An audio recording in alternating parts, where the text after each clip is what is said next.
Giggity Key, what is up?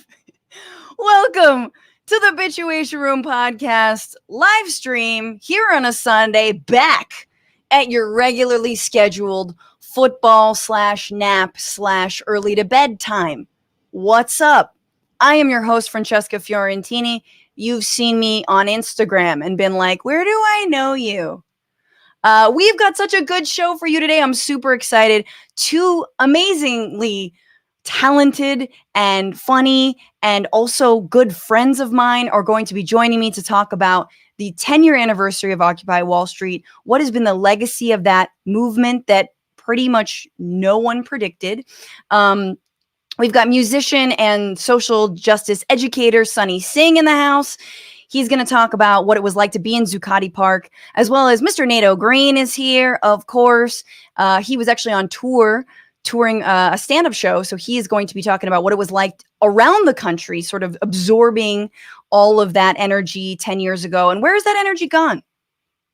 Have you heard about Occupy Wall Street? Do you know what it is? Do you know that they are our ancestors, our forefathers to the forthcoming revolution?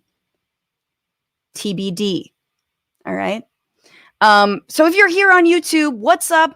Share and like the stream right now. Like the stream, share the stream, subscribe to the channel right now. I don't know what you're doing. I'm flirting with this 30,000. I really got to get there. Yes, I know this channel is way better than 30,000 subscribers, but each one of you are like 100,000, which basically means if someone does the math, I might have 1 million. No, maybe. Yes. Okay. Get back to me on that. But for now, also, I want to let you guys know that if you're listening as a podcast, something that you can do right now to help out is to give this podcast 5 stars on iTunes. Helps people find me, follow the podcast, get their, like political comedy /news/ whatever the hell we're doing here every week. So give me 5 stars and write something sweet. And also, this show is supported by you guys and you guys alone. We don't have any sponsors. No one is dropping off duffel bags of money, freshly laundered, which, like one can dream, right? Patreon.com/Bitchuation Room is where you give me your duffel bag full of $2, $5, $10 gets you a shout out. $20 gets you a free piece of merch after 3 months of being on that tier. Thank you, everyone who's joined. And we're going to do the fart song after. That's right. A little bit later on in the program. I'm going to give you time. And the reason you need to be a Patreon right now is because we have bonus episodes every single week. We're doing 15 extra minutes about a topic of our choosing. In this case, we're going to extend our discussion on Occupy Wall Street. So you don't want to miss that. You don't want to miss these brilliant brain dropping. So get on over patreon.com/Bitchuation Room. Even a buck will get you access to that, baby. And with that, let's dive into this week. Oh my God, so much happened this week. A lot of you might have seen me on the damage report. I stood in for John, I don't know how, like a bazillion times, like 5 times this week. I was on TYT. I feel like so much happened, too much news, but we got to boil it all down. But first, let's talk about what we're bitching about. This is What You Bitching About.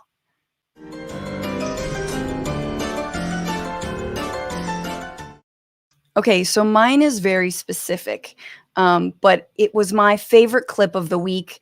If you all missed, Bill Gates, not lizard person, not dude who uploaded Windows XP into our bodies via the vaccine, very much not controlling us through a little remote, although wouldn't he like to? But Bill Gates was on the PBS NewsHour with Judy Woodruff, and he was there to talk about his, the vaccine rollout and sort of the global health initiatives that he's done. And embedded in that discussion was a surprise convo about none other than his former friend, Jeffrey Epstein. That's right. And the two of them, they were homies. They knew each other.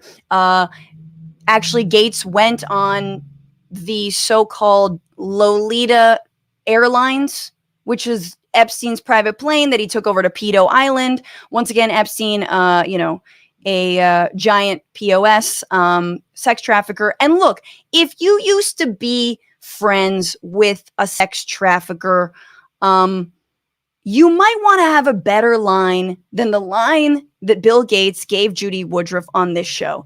Let's just take a look. It was reported that you continue to meet with him over several years, and that, in other words, a number of meetings. What did you do when you found out about his background? Well, I've said I regretted having those dinners, and there's absolutely nothing new on that. Is there a lesson for you, for anyone else looking at this? Well, he's dead, so in general, you always have to be careful. What? Excuse me? He's dead? That's your answer? What's the lesson? Well, he's dead. Twist invisible mustache. Wait. Don't say that. Of all the things you could say about your time with Jeff Epstein, don't say, well, there's no lesson because he's dead. You're a sus old billionaire who many people actually think did put microchips in our bodies, which he didn't. But don't fuel the flames and the fire by saying, well, he's dead. No, just say, yeah, I learned my lesson. Do some background research on people. Maybe when they've been convicted of trafficking, don't hang out with them. My bad. Oops. Like anything. Just play Britney's Oops, I Did It Again. You know what I'm saying? Like, and just like shuffle off screen. Like that would have been better than, well, he's dead. Because as we know, that death was a little sus in and of itself, right? I guess we're not supposed to talk about it because, ostensibly committed suicide. And, that's all, folks. I assume. But then you got dudes like this with those kinds of things. And my brain starts moving. Anyway, just very funny. Also, apparently Melinda Gates did leave Bill Gates, I'm sure for a whole host of reasons, selfish lover, etc. But also apparently because of his relationship with Epstein, which clearly he doesn't feel bad enough about. But just bitching about that ridiculous moment because homie.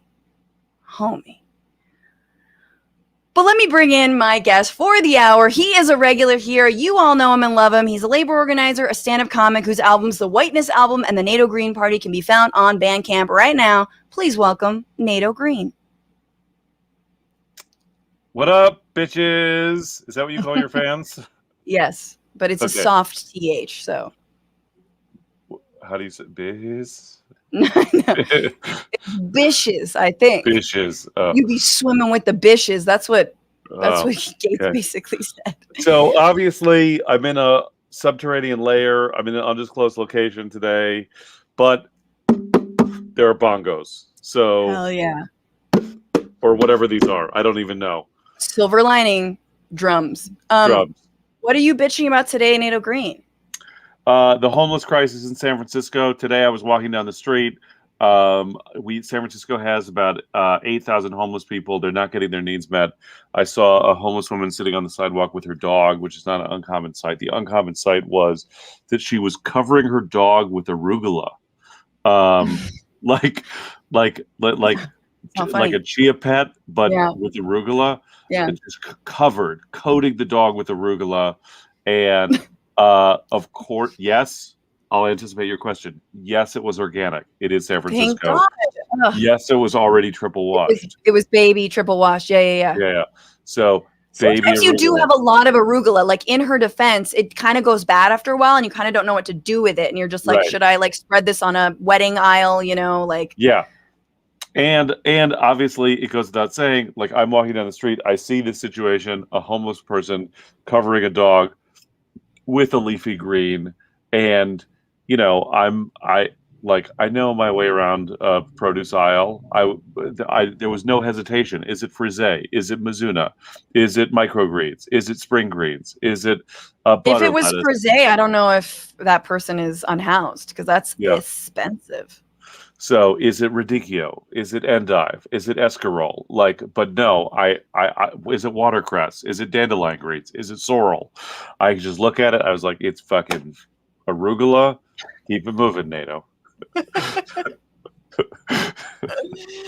I really need your public comment about this, like the housing crisis in San Francisco, also leading to an arugula shortage. Yeah. Do you know it is so dire?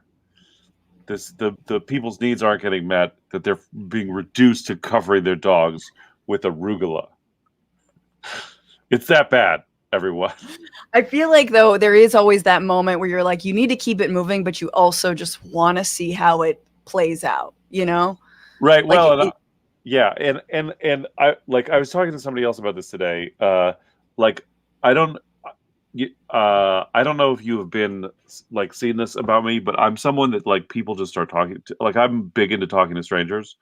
Yeah, but that's on you. Yeah. 150%. So, but yes, but I'm someone. Yeah, I end up having conversations with strangers often. And so because I'm somebody who's just like ready to have a conversation with a stranger, and I don't go through the city being particularly scared or feeling unsafe, unlike some people apparently. I like it often happens that like homeless people will start talking to me, but then like it'll take me a minute to figure out. But I'm friendly, so I'm like, I'm sorry, what? I didn't understand. Oh, heroin? No, I'm good actually. Thank you. I'm sorry. I thought you were asking directions to the BART station. Oh, you're just offering me heroin. Yeah. Sorry, I misheard you. I definitely once, like, I was about to give this dude money because he like commended me on my parallel parking job, and I was like, thank you.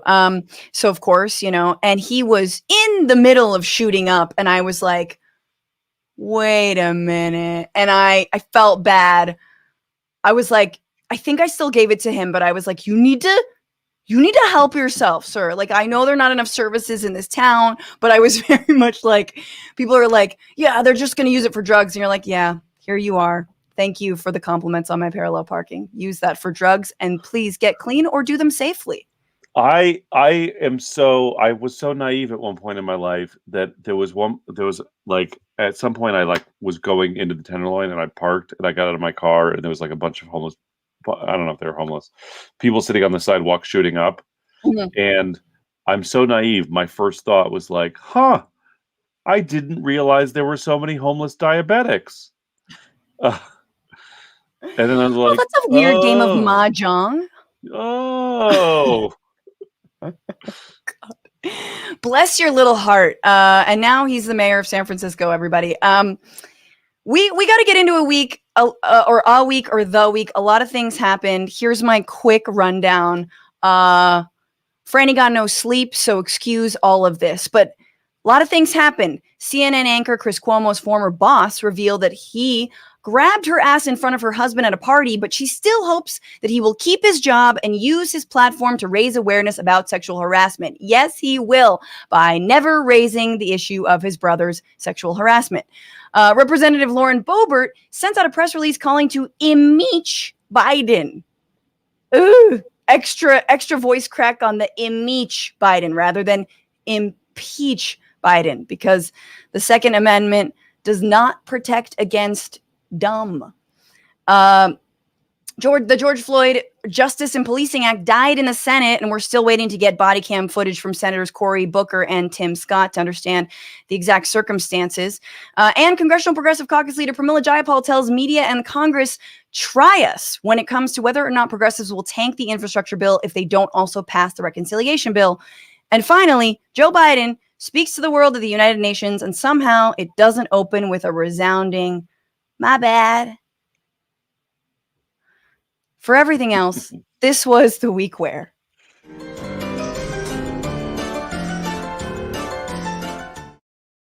So this was the week where, after 6 months and $6 million, the Republican-backed audit of the 2020 Arizona presidential election results in Maricopa County came back to reveal that not only did Joe Biden, yes, win the county, but he won by 360 more votes than the official election board had certified. The people who carried out the audit was a group called Cyber Ninjas, run by a Stop the Steal cultist who had never conducted an audit in his life. And they had been stalling with the release of their findings for months and months and months, kept on delaying it. And that is on top of the fact that even though the review was sanctioned by the GOP-controlled Arizona Senate, it was funded by $5.7 million in outside money, much of which came from conspiracy theorists, including $3.2 million from Patrick Byrne, the former CEO of Overstock.com, and an additional $1 million from a nonprofit founded by Michael Flynn. And yet, they just verified the official elections results, but even worse, less in their favor. So, like, in a way, Cyber Ninja did a good job. They did a good audit. Even though now Congress is requesting that they appear in a committee to explain their methodology, which is going to be some real good C-SPAN. My favorite part about this entire grift, though, is not only that it backfired, but that they're still trying to spin it. So they're claiming still that there was a problem with Arizona's election software, even though all of their audit confirmed that the election software was actually doing a fairly good job. And of course, no one is more mad than Donald Trump, who's taken to his MySpace account, the only thing he's got left, to call for the election results in Arizona to be decertified. Like, bro, you can't have it both ways. You know, you can't just be like, I went through your phone and confirmed that, as you said, no, you're not cheating on me with that girl from CrossFit. But given that, I am breaking up with you for infidelity. Also, I'm cheating on you. Anyway, bye. Like, it doesn't work like that. It doesn't. Nato, did you see this audit? If you ever heard any whispers of it, did you see it going this badly? I mean, I just feel like we're in this moment of, I mean, the whole thing is like, you know, this moment of like just general collapse of democratic institutions. It's so upsetting. It makes me have to put my hands on my big forehead, like both hands on the forehead, because it's like there's the audits, there's the that's the logo for the show. Yeah, yeah, but you don't have. I have like 7 times as much forehead as you. True. So. There's the, you know, challenging the elections and the voter suppression, and then they do recalls. It's like, it's just never ending. Like, no one wants to admit that it's possible for them to lose fair and square. It like, so, and it's you know, it would like, can you imagine if Trump actually apologized for this? Do you know what I mean? Like, how shocking that would be if Trump was like, I stand corrected. I made a mistake here. I said that the election was stolen. It wasn't stolen. I apologize for inciting a coup d'etat on January 6th. Carry on, everyone. Yeah. Can you stop the subpoenas and lawsuits now? No? Yeah. No? Oh, okay. Well, then I guess I'll run for president again. Yeah, no, it is, you know, look, the Republicans are just looking for ways to pass even more voter suppression bills, this time in Arizona. This won't deter them. Like, even though the Republicans are like, yeah, Cyber Ninja kind of was bad and they didn't know what they were doing. And I guess we kind of wasted taxpayer money on this. But anywho, you can only vote between the hours of 12:30 and 1:45 p.m. Bye. Like, that's going to be their takeaway from all this. And so I'm just going to go to, this is the Maricopa County recorder, Stephen Richer, who said, this means, basically the audit results mean that the tabulation equipment counted the ballots as they were designed to do and reflects the result of the will of the voters. That should be the end of the story. Everything else is just noise. Oh, but wait. That was actually Maricopa County Board Chair Jack Sellers, excuse me. But wait, there is more. Because now Trump is throwing a big enough tantrum that he is making Governor Greg Abbott of Texas do another audit in 4 counties in that state, because Abbott is a Marvel villain in the MAGA world. He that's what he wants to be, so he's going to do it. And I just really, I think Cyber Ninjas, like, they were about to shut down, but now they're like, all right, well, if we're needed, we'll keep auditing. we'll keep auditing. They're going to have a hotline. It's going to be very Ghostbusters. And here's my bad rendition. It's going to be like, your candidate lost the presidency. Who you going to call? Cyber Ninja. No? All right. You're right. You're like Ray Parker the third. I know. I mean, like, what's most terrifying, like, it would be comical, except that Trump is probably going to run again. You know, and like, can you imagine? I mean, I just, like, every day I get on my knees before bed and I pray to baby Jesus that his colon will explode in the middle of a speech. Baby Jesus's or no, Trump's, right? Trump's, yeah, that Trump's colon will explode, and then he'll just be, you know, like I can't believe that he's healthy enough that he's going to last another 3 years. But hate is a hell of a drug. Hate is a hell of a drug. Like imagine, you know, we all think about like, oh my God, what are the secrets? Like self-care, like how do you know, like put down your phone before bedtime and don't drink before, too late in the day, try to limit to a couple times a week, all these ways to like exercise 30 minutes a day at least, or just be insanely racist and xenophobic and sexist and commit a few attempted rapes. Like maybe is that the secret to living long? Just being terrible? Right. You remember those stories about like, a guy on PCP would like lift a car? Yeah. It's like, oh, you don't need PCP. You just need to be high on white supremacy. And we found the fucking, secret of eternal life, and it's racism. It'll just keep you running forever. There should be like strongman contests, but just like, people who are high after like listening to like a Klan rally. Oh, I feel like that's what January 6th was. All right, we got to move on. Next story. Boo-doo. Screen wipe. This is the week where Drop the beat. Drop the beat. This is the week where House Democrats seem not to be able to agree on much of anything when it comes to the well-being of Americans. But when it came to the well-being of Israel, it was not a problem. Just 4 months after Israel waged an all-out assault on the people of East Jerusalem, in the Al-Aqsa Mosque, and then in Gaza, killing 129 people, the House authorized an additional $1 billion to Israel's rocket defense system, the Iron Dome, also my nickname for my anti-vax hairdresser. Progressives had successfully taken out the funding from a short-term government bill. So like they passed this short-term funding bill for the government, and the Iron Dome funding was snuck into that. They delinked that successfully. I thought you were going to say the Iron Dome was what it's called when Ultron gives you a blowjob. Or when... technically Vibranium Dome, but... Hell yeah. What's up, Marvel fans? That's good. You come in like 15 seconds flat. No. So I was getting into the wonky part, Nato. Oh my God. Oh, sorry to cut you off. The reason this bill was even existed is because it was separated off from this other emergency funding bill. So they were like, well, we have to fund Israel somehow. So even though we already do, let's pass this thing. Now, the vote succeeded, so not even close. 420 Congresspeople in favor, 9 against. So 8 Democrats and 1 Republican voted against. 2 Democrats, Hank Johnson of Georgia and Alexandria Ocasio-Cortez of New York, voted present. Oh, and that is surprising because Alexandria Ocasio-Cortez has been really on the forefront of this issue. And she also criticized Tulsi Gabbard's 2019 present vote during Boss Baby's first impeachment. And so she said, our job is to lead. Why are we voting present? And then she votes present. Now, AOC obviously has a lot of thoughts on this.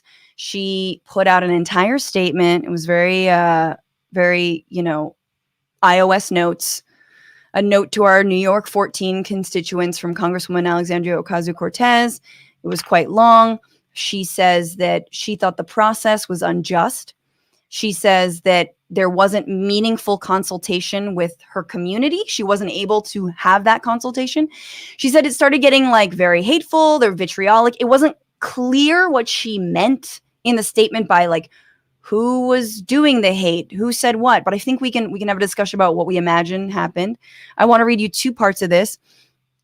AOC also said that she wept at the complete lack of care for human beings that are impacted by these decisions. I wept at an institution choosing a path of maximum volatility and minimum consideration for its own political convenience. And I wept at the complete lack of regard I often feel our party has to the most vulnerable and endangered members and communities, because death threats and dangerous vitriol we'd inevitably receive by rushing such a sensitive charge and under-considered vote weren't worth delaying it for even a few hours to help us do the work necessary to open a conversation of understanding. Okay. I'm not going to lie. Still a little vague on the deeds there.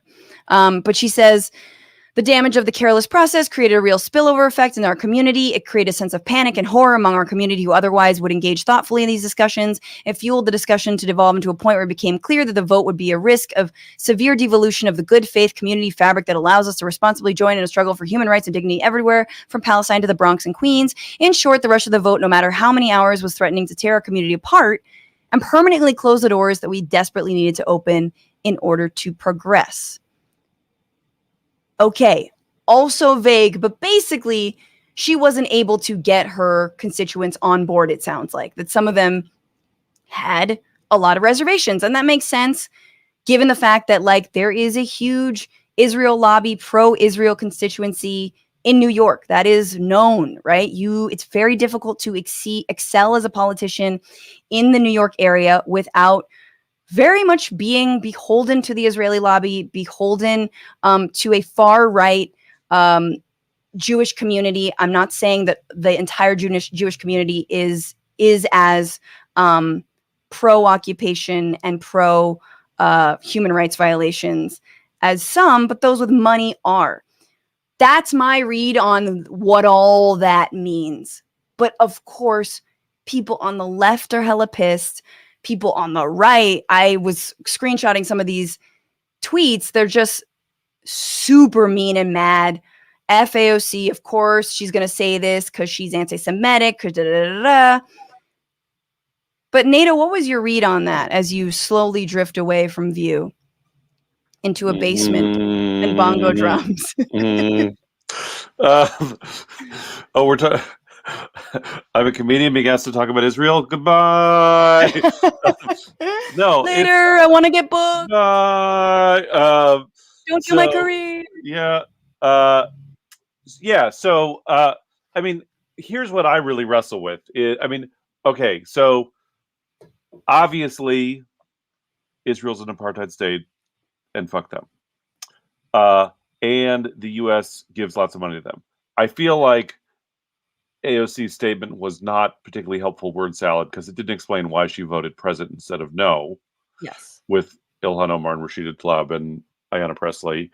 And it's like, you know, what do you, like, it's going to tear the community apart. Like, and will open the door to, like, I'm not convinced that, I mean, she made it sound like this is the thing that if we get this wrong, the people in Astoria will never get justice. And, like, you know, I've been to Queens. I've been to Long Island City. Like, I've been to Astoria. I've been to Jackson Heights. I don't, you know. The Iron Dome is not number one on their issue bucket list or whatever. I mean, when you're there if it's against the NYPD, they'll be like, oh, hell yeah, that sounds tight. That sounds tight. You're we like, could use one of those. What are you concerned about? Well, I can't get to work because the fucking subways are flooded and there are rats like eating my children. Okay, but what about the Iron Dome though? So is that like an anti-rat contraption, or can I put it on my kid? So to protect them from being stopped and frisked by NYPD. So there's that. But then it's like, so then I have seen a lot of criticism of the left, and people on the left being like, you know, AOC's position was cowardly, but it's, you know, here's the thing that I feel like a lot of the left doesn't understand. Let me make my face real big to deliver the point. Please. I'm just going to lean into it. Is governing is hard, man. And so, like, you know, is it what did you say the vote was? It was like 420 7,000 to to 9. 4. Yeah. About that. Yeah, it was 420 to 69, brah. No, it was you know, so with that kind of like lopsided margin, does it like okay, so she says no and still loses, and it doesn't matter, and it doesn't move anything forward, and it doesn't change anything about the outcome. It's just like talk about performative politics. So I Yeah. sort of like I understand the critique that like if you're going to take, if you're going to take a principled position, take a principled position. But like there's just so many votes that go through these people and that they have to take on, and and it's all this, it's so convoluted of like the amendment and the rider and the amendment of the main bill. And so then you don't like the amendment but you like the main bill, and so you don't vote on the, how do you vote, so it's like it's all a fucking mess. So I just like I have a hard time getting too upset about her choice, given that there is no scenario that affects the outcome one way or another. Yes. You know what I mean? For sure. And it is exactly. It's a symbolic vote. It's a protest vote. And honestly, given the history, like these votes are usually like unanimous, right? So even having 9 Congress people voting against it is progress on this issue, which is sad to say. But I think we do have to remember, as for those of us who, have been working around and fighting for, and actually some people who've been living in occupation, but around the Palestinian human rights, it's like, it feels like such a no-brainer. But we have to remember that like, it's not a no-brainer in Congress. It's a third rail issue. You get hammered for this issue. And AOC has spoken out about it. And I think, it's bizarre to me though, because in that statement, it was like, any of her constituents who are like super pro-Zionist, let's say, like they're going to read that and be like, oh, you are against the occupation. Why are you, you know what I mean? Like they're not, she's not currying favor with anybody with the present vote. So I don't understand. I don't know. I mean, you and I have talked about this before on the show. I mean, newer listeners may have to go all the way back to the live episode that we did with MacLeod and Noah Barrows Friedman about this. Yeah. But like, I believe that the Israel lobby is all smoke and mirrors. Like, as a, like, there's this perception, people believe that there's a lot of Jewish money in support of the Israel lobby. And I think that to some extent, the Israel lobby relies on anti-Semitic stereotypes in order to get people that they have more money than they do. But you know what I mean? Like, people are like, oh my God, these annoying Jews are going to be outside my office and they're going to be whining and they're going to argue me to death and it's going to be exhausting and they have a lot of money. And so it's just easier not to fucking deal with them. No. First of all, I know you're joking, but I'm also like, no, dude. Like, I don't want to flirt with that because we know that's not true, right? I don't know. I think we also have to be careful. We can't say like Jewish money versus like the Israeli lobby, right? That's what like Ilhan Omar gets hammered for. So I don't know. I'm just right, like, but my point is that like I think it would be difficult. Maybe I'm wrong, but I think it would be difficult to pinpoint an election that was won or lost because of the Israel lobby. Well, actually, someone in the comments said, Gator on YouTube says, now audit Nina Turner's loss. And that actually is an election where you might be able to point to the Israeli lobby, because there was a whole lot of money from pro-Israel groups running ad after ad, millions of dollars poured into that race. And she didn't win. She did not lose by that much, right? It was something like 40,000 votes, not a lot, winnable. But with that amount of money funneling in, and that's where you get to sort of, that's the rub of like, the power of something like the Israel lobby, which is, look, here's a random congressional seat in fucking Ohio. We're pouring everything in there because they don't want that 420 to 9 to be, 419 to 10. They're deathly afraid of that, even though everyone's protecting their asses on this. So I hear you, but I also think ultimately, and I think right wingers have even said this, and I don't think they're wrong, AOC's gunning for Schumer's spot. And like, if she's got to at least handhold some of the people who are, scared about her positions on Palestine. She's got to handhold them if she wants to be a senator. In New York, you got to do that. So I get it. I'm not proud of her on this. I don't think it's make or break. I don't think she's like a fraud squad, but I understand it. We got to move on. So Charmed Chaos, a few comments. Charmed Chaos on Arizona. I'm in Arizona, and this is an old grift here, nothing more. Oh, God. I feel like there's a whole Vox explainer of the history of audits in Arizona. Willie Gus, what's up on Twitch? Outcome is not the point. Yeah, exactly. Outcome is not the point of that audit. We will see in Texas. Texas is funny because they're already passing all the voter suppression laws. So it's like, homie, like you're already doing it. You don't need to prove anything. Like, what else do you want to do? On AOC, Vitingale on YouTube, weeping doesn't get ish done. Votes due. Disappointed with the present vote. Right on. Trans Vampire Carmilla on Twitch. She's done some brave things. I'll wait and see on this. Absolutely. It's one of those, it's a Sisyphean task when it comes to Palestine, and we got to keep pushing. You guys, you can also tip this show for you Patreons, like skittish folks. We're on Venmo. We're on Cash App. TBR-Live on Venmo. TBR Live on Cash App. Anything helps. Thank y'all so much for doing that. And once again, we have an extended conversation if you do become a patron, so get on that right now.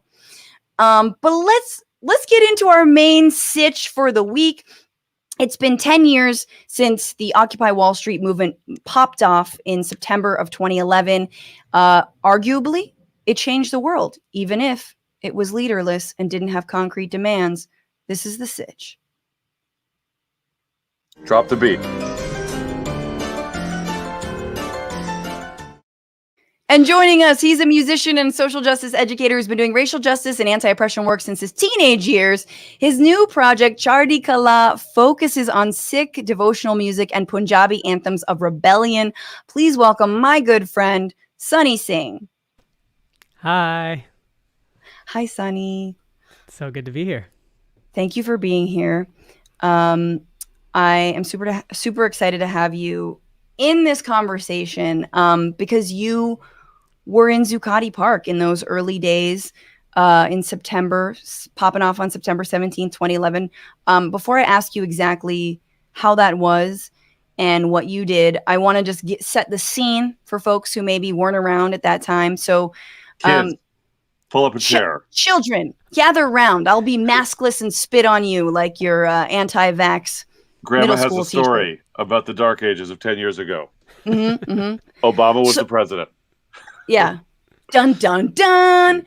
Grandma right here was abroad. I was living in Buenos Aires. No. You're still abroad. Am I right, everybody? Hey.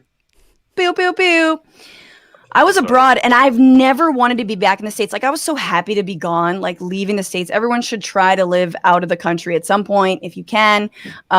You can survive on little and just, find a rich man. I'm just kidding. The point is, I really wanted to be back in the States because it was popping off. It was amazing. It was this like anti-capitalist swell and movement. So because of a little call to action from the magazine Adbusters, which is an anti-capitalist sort of culture magazine, beautiful artwork, etc. They called everyone to converge on Wall Street on September 17th, 2011. This is in the middle of the Great Recession, right? So kids and people are losing work, losing savings, seeing that like they're not able to find any jobs after getting out of school. And it happened. People converged on Zuccotti Park and camped there for 2 months until they were violently evicted by police on November 17th. But we're talking food banks, libraries, sanitation crew, over 100 working groups, daily general assemblies, and a movement that really spread across the country. So, Sonny, you and I were like in the global justice and anti-war movements leading up to that. When it started to pop off, what did you think? And when you went, like, what were you greeted with? I mean, I have to be honest and say, I think I and a lot of my peers and comrades were a little bit dismissive at first. We were like, what are these youngins up to? I mean, we were young-ish at the time, but I was in my early 30s. I think I was 30 or 31, maybe 30 when it started. And I I thought it was maybe just going to be like a little protest. There was like that what do they call it? Bloomberg City or something that happened a little bit before that. It wasn't called Bloomberg City, but it was some sort of like similar encampment kind of thing. And so I didn't really take it super seriously at first. But very quickly, like within a few days, it kind of became this magnetic force in New York City in terms of everyone who is active around any social and economic justice issues. It sort of became this hub. And so I decided to go check it out. I think the first day that I went, maybe it was like the 19th or so of September. I went with my trumpet. Red Barath was a newish band at the time that I was playing in, and that's mostly what I was focusing on, but I was still doing a lot of education and training work as well, a little bit less organizing, but a touch.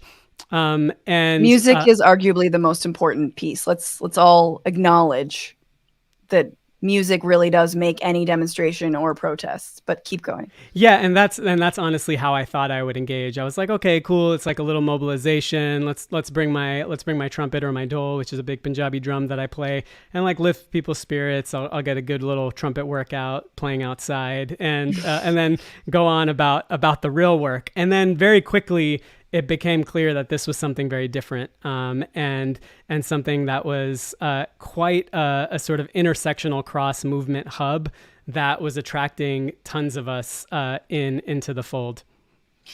I just really have to play this clip from you. This is Sonny a few weeks after, I believe, the start of Occupy Wall Street. He's not aged a day in 10 years, clearly, but here he is explaining what it's like down there on the ground. I'm pretty inspired to see all these young people that have been sleeping out there, coming here every day, like such a broad-based group of folks, representing lots of different movements, and some people that have no connection to movements or activism that are just coming under this "We Are the 99% thing. I think it's really smart. I think it's really inspiring, and I think it's the kind of hope and energy that we need in our social justice struggles right now. So it's exciting that this South Asians for Justice contingent is headed there together right now.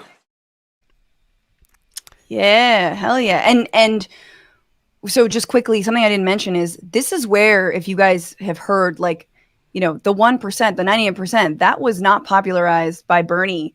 That was popularized by Occupy Wall Street. Bernie picked up on that, right? This entire idea of income inequality that we'd spent like, what was it, like 10 years at that point, not talking about like economic justice because the war on terror had really taken up all the air in the room, and stopping the war on terror, taking up all the social justice struggles in a lot of ways. But who were the people on the ground? And I don't know, Nato, maybe you can also weigh in on like who are the kinds of people that you saw? Did they seem green? And then how did you like insert yourself as someone who is a more seasoned organizer? Yeah. Yeah. I mean, I would totally agree with your assessment that we'll talk more about the impact and the legacy, but there really wasn't a lot of anti-capitalist politics at the forefront of sort of social justice-y spaces in that moment. I'm like Nato, I'm a former union organizer as well. That was my first job in New York City, and I feel like the labor movement just do you want a job? I will hire you if you want to move to Oakland. When I moved to New York, actually, I applied for like 35 jobs. I was 23, and only 2 of them were at labor unions, and those were the only 2 job offers I got. So I was like, all right, I guess I'm working in labor. Yeah, I mean, I think labor wasn't really able to accomplish really bringing that class politics and that anti-capitalist politics to a newer generation of activists. And until Occupy kind of popped off, it was a void in many ways. It was something that our generation, who was in many ways radicalized by the anti-globalization movement, and I was active in Students Against Sweatshops in college, and the whole, Seattle, global justice, zapatistas, right? Like anti-capitalism, a world without that puts people before profit. That was what we were about. That was front and center in what we were trying to do. And I think for many, many years that wasn't front and center in social justice spaces. And yeah, I mean, I think when I got there, I was in some ways very underwhelmed, but in some ways just so excited by the potential, because there were so many, as I was saying in the 10 years ago clip, there was a lot of people there, and maybe even the majority of people there were brand new to activism. And I think many feeling very hopeful and optimistic after Obama's election in 2008, and then just seeing just how false of a promise that was, right? I was jaded enough in 2008 to be like, I was like, I'm cautiously optimistic that Barack Obama got elected. That's kind of where I was at. I was like, fuck the Democrats. They're a pro-corporate party, but like maybe this is some symbolic progress. But I think this was a generation of people a little bit younger than me who were really inspired and excited, and then saw like, oh, as long as our entire political system is controlled by investment banks, controlled by the wealthy, controlled by the 1%, we're not getting anywhere, right? And so that was like the very basic unifying call, which I think is such a compelling one. And it really started bringing out a lot of us who were, I don't know if I was seasoned at that point, but a lot of us who were in it, right? From grassroots organizations, from labor, from anti-police brutality movements, from racial justice movements. We all started kind of making space there and building together. Yeah, I mean, one thing I wanted to ask, and Nato, feel free to jump in wherever, but the unique part of this was that... My burning question is, Sonny, did you join the drum circle? I was just thinking about how, now neither of y'all were in New York, but like a few... I got to New York. Oh, so do you remember when when and how long the drummers could play became this big source of conflict? Yeah. Oh, yeah, I mean, there was meeting so after meeting after meeting after meeting about this. And then there was video, there was I remember there was like a huge debate broke out in the General Assembly because people kept donating money about whether to spend the money on upgrading the gray water system for the people's kitchen or to help buy new skins for the drums. And the drum circle was like, we have been maintaining so I had We've been drinking the gray water. We've been drinking the gray water. We're a little bit loopy. So at the time, I was on tour with Laughter Against the Machine. It was me and W. Kamau Bell and Janine Brito. And on September 17th, 2011, we were in Madison, Wisconsin on tour. And it was and we were doing the premise of our tour was to go to places where there was political shit happening. But there sort of wasn't it was it at the time going into it. It felt like a dark moment. You know what I mean? We were, in Wisconsin, Scott Walker had just done all this legislation to bust the unions. The Tea Party was insurgent, and the whole frame of American politics was around the debt, and we can't do anything good because of the debt. And there was this horrible racist backlash in Arizona with Joe Arpaio and SB 1070. And so that was sort of the impetus of the tour was man, these people are catching hell in all over the country. We have to go out and give them a laugh. And so we were in Madison, Wisconsin when they launched the ultimately unsuccessful recall of Scott Walker. And we had a tour documentary, which you can see. It's streaming on Means TV if you want to watch it. And on September 17th, there's footage of us sitting on the stage after the show chatting and being like, oh, well, we have another 6 weeks of the tour. No more news in America. This is it. We don't have to write any new jokes for the next 6 weeks. And then a week later, so then that day Occupy starts. A few days later, the police violence is escalating with the kettling of protesters and the pepper spray. And then I so vividly remember two things happening at the same time. One was the We Are the 99% Tumblr launched, where people were doing those, doing the Tumblr of the picture of them with the sign about what they were facing. That was so gutting. And then there was one day on Twitter where it spread from New York. And I just remember sitting on Twitter watching the feed in real time of Occupy Albuquerque, we're meeting here tomorrow. Occupy Chicago, we're meeting here tomorrow. Occupy Detroit, we're meeting here tomorrow. And it fucking spread across the country literally overnight. I ended up visiting, I think, 6 or 7 cities. I know I got to New York, San Francisco, Oakland, obviously, Portland, DC and New Orleans, and so I got to see like the national variation in some of the scene.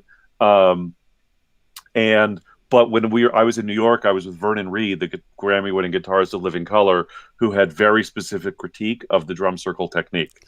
Sonny, what was your? I mean, sorry, go ahead, Nato. What was his critique? Vernon was like, people wouldn't think this, but I fuck with the drum circle. But you need to have one guy who has the beat, and if they don't have one guy who has the beat right now, and it's just upsetting to me. Which is, in fact, sort of a little microcosm for maybe the entire movement. Yes, it's a metaphor for the whole movement of no one necessarily leading the beat, no one leading the drum circle. The biggest thing about Occupy was that as someone who kind of came from an anti-authoritarian, like directly democratic sort of political tendency, and a lot of like mentors of mine, folks like David Graeber, the anthropologist who wrote that giant book Debt, who sadly did pass away recently, but he was so pivotal in that.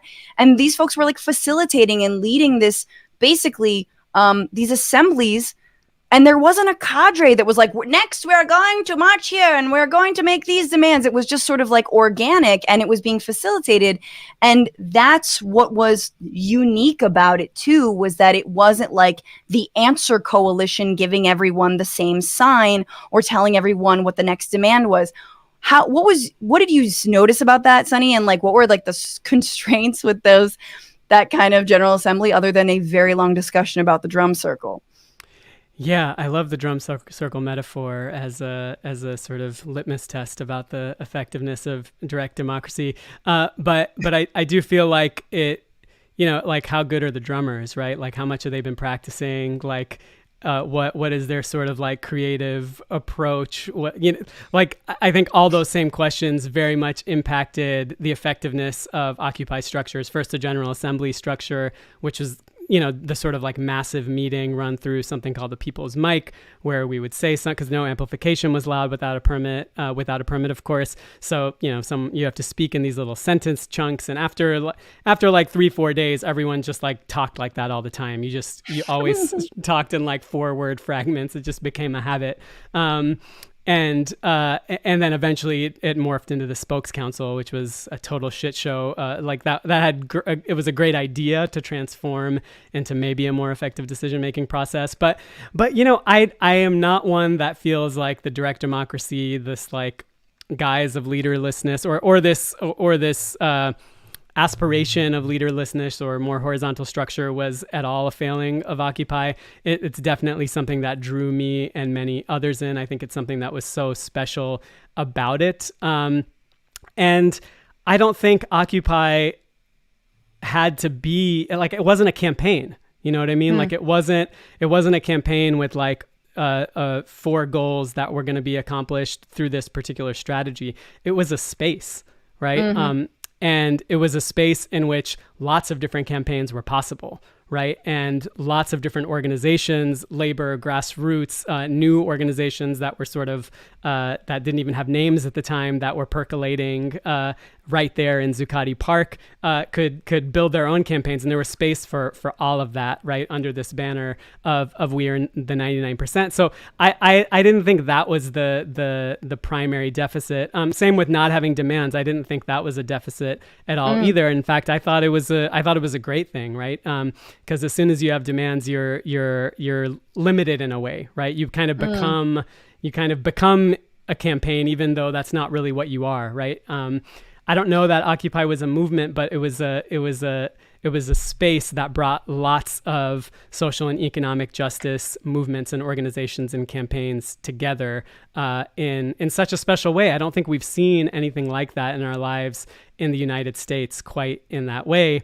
And of course, part of the context too is popping off, being inspired by what happened in the Arab Spring, right? Like Occupy was directly, in a sense, the New York's response or the United States response to what was happening in Egypt and Tunisia and beyond, these incredible people's movements, these revolutions. And I think we got like a little taste of what was possible at Occupy, and then, a lot of really hard shit too.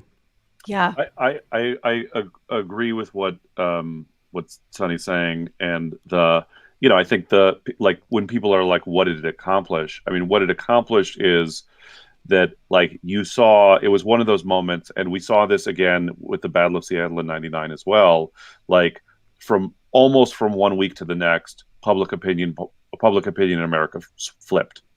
So, like, it went from like inequality being nowhere in the national conversation to being the top issue. It you can see that, when they talk about like millennials and like rising percentages of Americans being sour on capitalism, that's Occupy. Like it completely changed the political conversation in terms of how directly you can critique capitalism. And so that's sort of like how movements go is, it's not like there's not always, sometimes that the way that, I mean, this is one of the things that as a lifelong trade unionist that I really wrestled with is like that there are people who are like me, very steeped in like structure-based organizing that's very methodical. And then sometimes there's an eruption and you just have to, what theorists would call the moment of the whirlwind.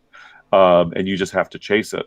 One thing about Oak, I was in the Bay for a lot of it. And there was that whole thing where there was Occupy Oakland, and there was the police skirmish, violence, where they shot a tear gas canister and cracked the skull of that Iraq veteran, and then 2 weeks later we had the general strike, and the Oakland general strike was one of the greatest days of my life. Like it was like seeing the police flee the city. It was like just people were standing there screaming at the cops. It was like Oakland was a liberated zone. Yeah. And I think they learned their lesson because 10 years later, and we've solved the problem of policing in Oakland. Mission accomplished, everyone. But I have a lot of thoughts on, about how this movement related to the Obama presidency, how it related to movements that came after it. I actually disagree a little bit, Sonny, with the idea that it didn't need demands, but I want to talk all about that in the bonus episode for patrons only. You guys join us there. We're going to be there at about 6:15. So go to patreon.com/bitchuation room. We're going to talk about more of the legacy, more of the lessons. I'm going to sort of say my piece around thoughts on Occupy, and it's just endlessly fascinating to me. So I'm so grateful to have you here, Sonny, and to have you here, Nato. Sonny, can you just please plug a little bit of your album, your work, before we say goodbye? Oh, wait. Time out. Ignore I just said any of that. We have one more segment. Sonny, we have one more segment. Will you stay? Sure. Before you plug. Okay, thank God. Whew, I was about to say goodbye. Okay, so... and this is for everybody in the comments section. So this, obviously, another thing that happened this week was that we had like many more revelations about Facebook, the 1984 Orwellian overlords that own WhatsApp and Instagram and Facebook.com. Turns out they know that their content is highly traumatic for teenagers. Of course it is. They know that their attempts to rein in any of the anti-vax or vaccine misinformation did not work, that all kinds of ivermectin message boards flourished. They've known all of this stuff. They're not backing down. But I want to imagine, what would it be like if we didn't have Facebook? This is a world without Facebook.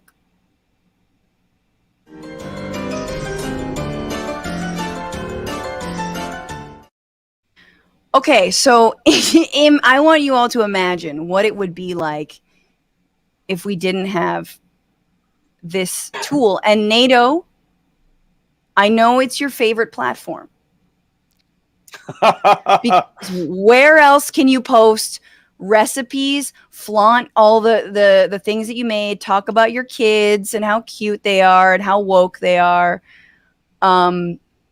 and get like cocktail recommendation? I feel like you're you would be I would worry about you if we didn't have Facebook. You know what I mean? Like what is finally going to get me off Facebook? Quite frankly, Francesca, it's not the destruction of democracy and the enabling of white supremacy. There's two things that are happening recently. One is that the news feed was tweaked so that I keep seeing comments that my friends are like, I don't need to see my friends trolling Marjorie Taylor Greene's Facebook page. I don't know why it's serving me that. And then the other thing is I'm getting bombed with friend requests inviting me to a private WhatsApp group for women looking for sex. And I'm not interested in that either. So Wow. I'm getting a lot of those friend requests. I don't believe they're all real, quite frankly. I think Yeah, there no, might it be a is. trick. It's very catfishy. Also, like, you get random WhatsApp messages that are like, have you bought Ray-Bans lately? And you're like, what? Why am I getting this? They're only $39. Like, ugh. Okay. But your life would be different. The world would be different. Obviously, Duterte probably not in office. There's Obviously. that. Yep. I would say my life would be different in that I'm never on Facebook. I do not like Facebook. I left Facebook after Cambridge Analytica. I'm still on Instagram. So, and I never know what to publish. I never know, because I'm like never with people. I'm literally working. I'm heating up leftovers. This is my life. So I think if without Facebook and without Instagram, I'd feel better. I would not get booked on comedy shows as much because, my God, you guys need to know that Facebook Messenger is how comics talk to one another, because it's the perfect, like, I don't really know you well enough to give you my number or my email, but you can message me. So that it's like there's a lot of people you want to keep at Facebook Messenger distance. Mm-hmm. So I feel like we would lose that. Gain the world, lose that kind of impersonal personability of Messenger. Sonny? Oh, sorry. Yeah. I don't know. I mean, on the personal level, I think I would forget about a lot of memories on this day 11 years ago, on this day 13 years ago, because we've all been on this damn thing so long.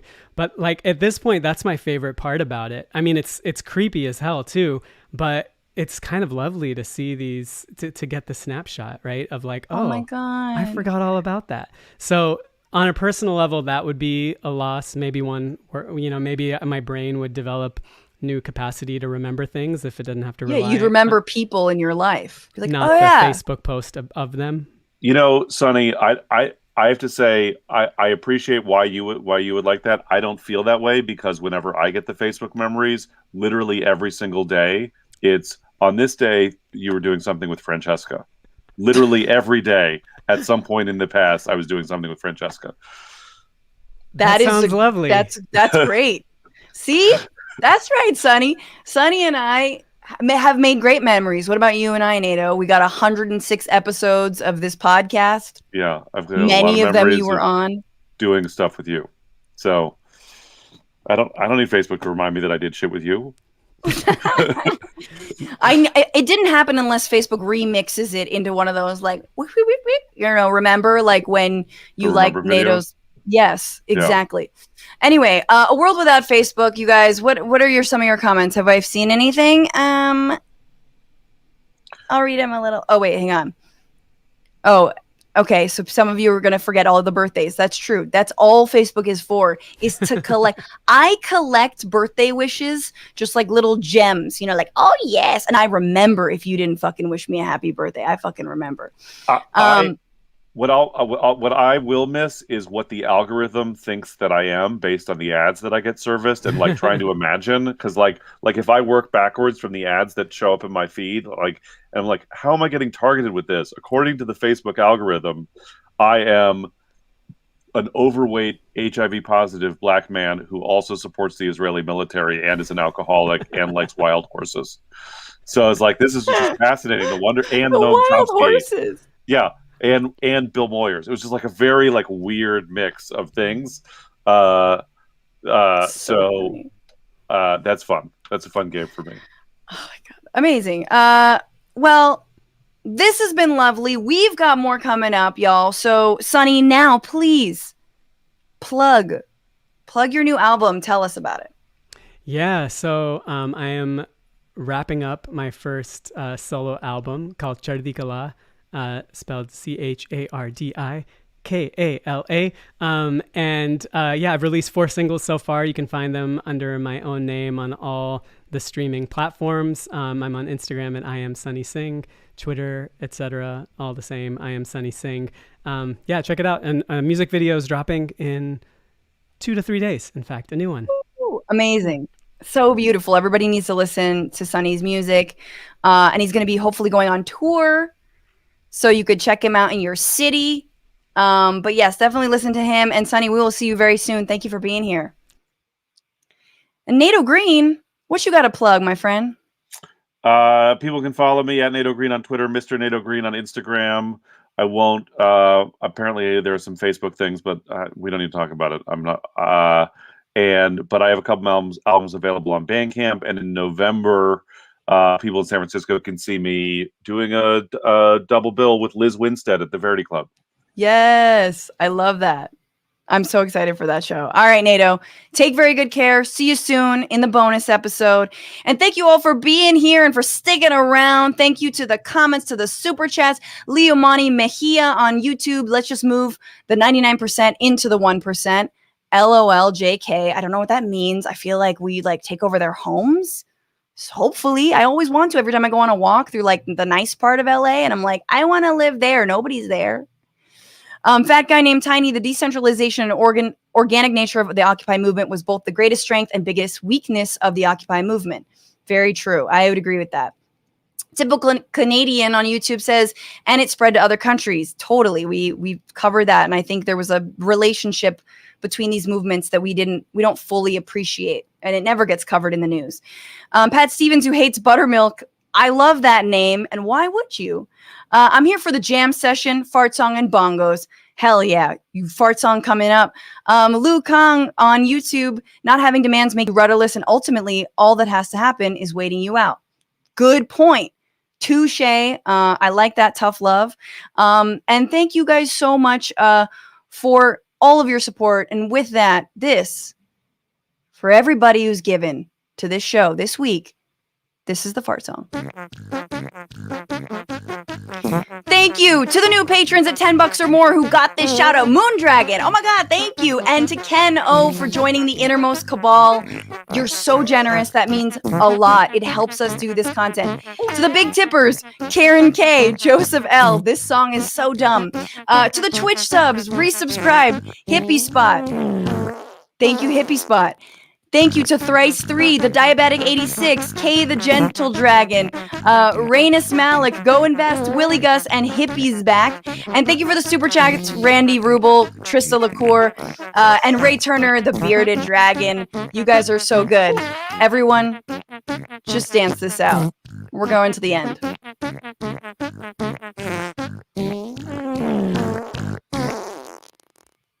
That was the fart song. And as always, thank you to Becca Rufer, to Maximillien Inhoff, to Ellie Hoffman, and to Alexandra Ornes. We stream every Sunday, 5/8 Eastern on YouTube and Twitch. We are going to be here next Sunday with Zach Bornstein of Twitter and of comedy things, but you know him from Twitter. And also David Dayan. Hopefully we're going to have some news about that reconciliation bill. So be here next Sunday, 5/8 Eastern on October 3rd. And remember, y'all, fight the power, fuck the patriarchy, and don't just bitch about it. Be about it. We'll see you in the bonus.